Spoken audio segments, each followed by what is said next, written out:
Just 10 মিনিটে স্বাস্থ্যকর সবজি। ডালের বড়ি ভেজে নাও, তারপর সেই তেলের মধ্যে কাঁচা লঙ্কা, শুকনো লঙ্কা, পাঁচফোড়ন, সম্বার দাও। সম্বার দিয়ে সুন্দর গন্ধ বেরোলেই 5 রকমের সবজি দিয়ে দাও। আমি দিয়েছি আলু, বেগুন, সজনে ডাঁটা, ঝিঙে আর বরবটি। এবার একটু হলুদ দিয়ে ভেজে নেব। নুন দেব না, নুন পরে দেব, নাহলে জল ছাড়বে।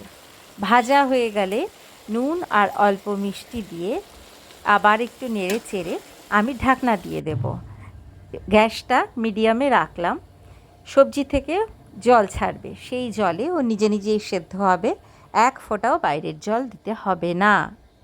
কিছুক্ষণ পরে ঢাকনাটা খুলে দেখে নাও সেদ্ধ হয়েছে কি না সবজি।